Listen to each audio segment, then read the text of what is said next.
습니다. 아무리 조국 법무부 장관 후보자를 응원할지언정 왜 사람들은 이렇게까지 조국 힘내세요를 외치면서 조국의 법무부 장관 임명 강행을 주장하고 있는 걸까요? 그리고 반대 세력들은 왜 그렇게 아직 청문회조차 시작하지 않은 1개 장관 후보자인 조국을 막지 못해서 온 사활을 걸고 총력전을 펼치는 걸까요? 그것은 바로 그가 사법 적폐 세력을 청소하고 검찰을 개혁시킬 적임자이기 때문입니다. 조국 후보자는 원칙 대마왕인 문재인 대통령 밑에서 무려 2년이 넘는 시간을 민정수석으로 일해왔습니다. 이 말 안 하면 왜 그가 법무부 장관이 되어야 하고 왜 문재인 대통령은 일부 좋지 않은 여론에도 불구하고 왜 굳이 조국 후보자 지명을 철회하지 않고 임명을 강행하려 하는 것인지 알 수 있습니다. 조국은 오래전부터 시민사회에서 진보적인 노선을 걸어온 학자였습니다. 특히 검찰의 무소불위 권력을 잠재우기 위해 아주 오래전부터 사법개혁을 주장해왔고 그러기 위해선 검찰개혁부터 이뤄져야 한다고 주장해왔던 사람입니다. 그런데 검찰이 어떤 집단입니까?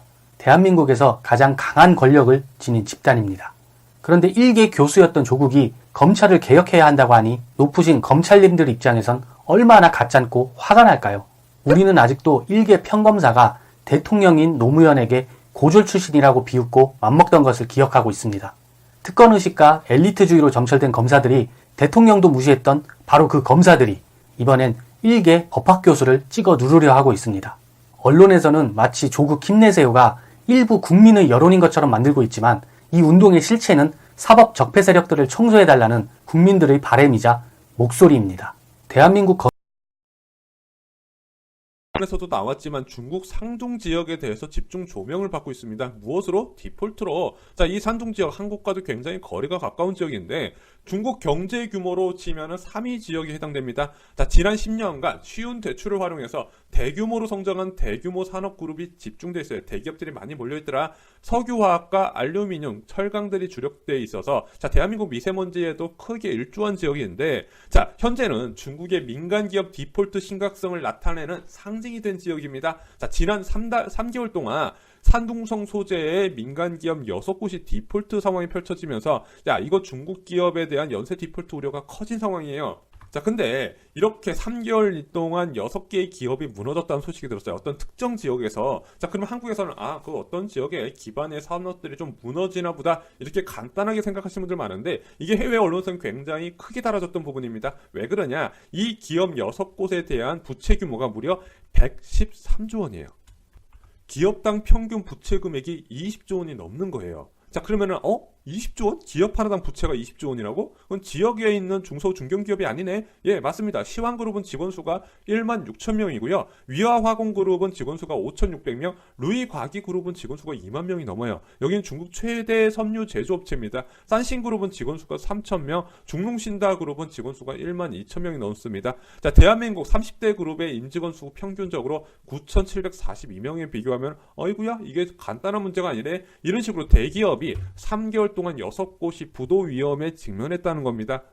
근데 문제는 이 상중 지역이 주목받은 이유가 3개월 내에 대기업 6곳이 동시에 무너진 것도 이슈가 됐지만 더 큰 문제가 있다는 겁니다. 자, 이렇게 무너지는 기업들 상황에서 이 상황이 훨씬 더 악화될 가능성이 크다는 거 무엇이냐? 금융기관 대출을 받기 위해서 그 산동 지역의 민간 기업들이 연대 보증을 선 겁니다. 자, 그러다 보니까 특정 기업의 위기가 지역 산업 전체로 퍼질 가능성이 크더라. 자, 중국 정부에서 의도적으로 민간 기업 대규모로 투자를 해서 키워놨는데 그 기업들이 한꺼번에 무너질 가능성이 커진다는 거죠.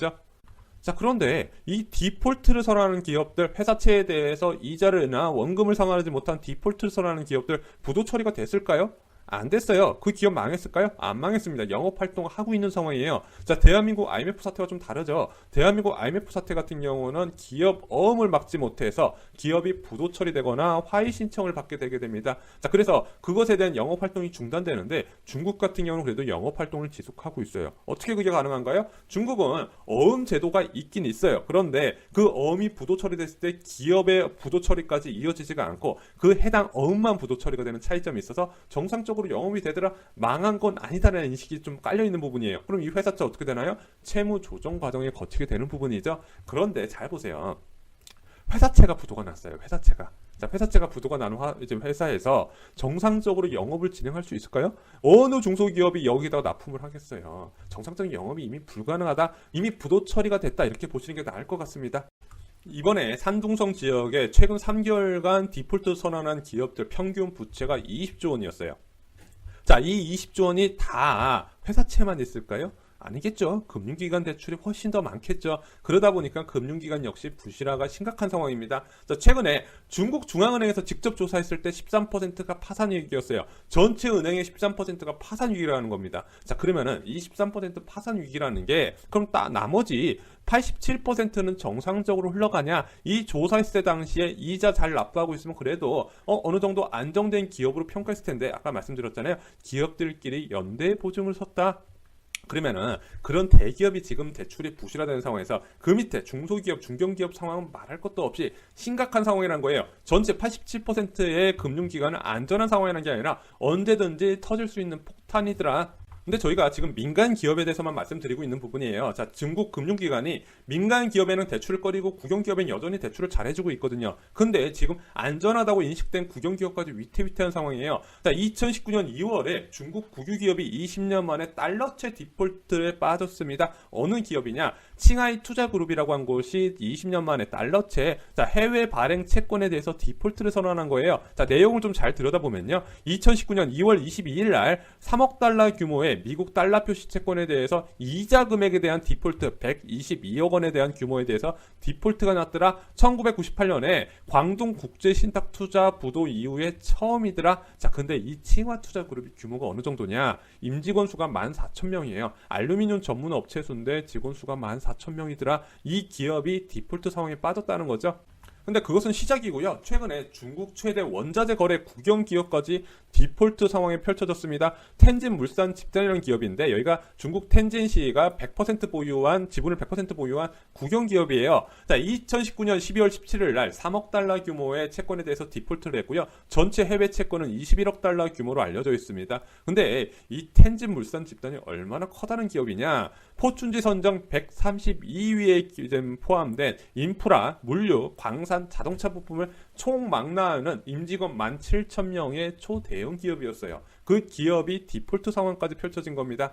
아까 중국 민간 기업은요, 위안화 채권을 막지 못해서 디폴트를 처리했다고 말씀드렸어요. 자, 그럼 국유 기업 같은 경우는요, 중국 달러 표시 채권을 막지 못하는 상황인 거예요. 중국 달러 표시 채권 얼마나 있나요? 무려 1천조 원 규모로 갖고 있습니다. 위안화 채권도 많은데 달러 채권은 더 문제가 되는 거예요. 그것은 뭐냐? 정부의 영향력을 받기 힘든 해외에서 자금을 융통하는 부분인데 그것에 대해서 불신이 굉장히 커진 거더라. 자, 그래서 이제 해외 금융기관 같은 경우는 아시아 신용시장에 이상 기류가 감지됐다. 내년에 달러채 디폴트가 커질 것이다. 이런 경고를 내놨습니다. 어디? 인도하고 중국을 이야기한 거예요. 자, 그러다 보니까 중국 기업의 디폴트 증가로 인해서 중국 정크 등급의 회사채에 미 국채 대비 프리미엄이 1000bp로 올랐습니다. 무려 10% 가까이 된다는 거죠. 그럼 미국 국채가 예를 들어 수익률이 2%다 치면은 자, 정크 등급의 회사채 달러 채권 같은 경우는 수익률이 12%로 치솟은 거예요. 한마디로 중국 국영 기업에 대한 자금 융통 상황이 극히 나빠졌다는 것을 의미합니다.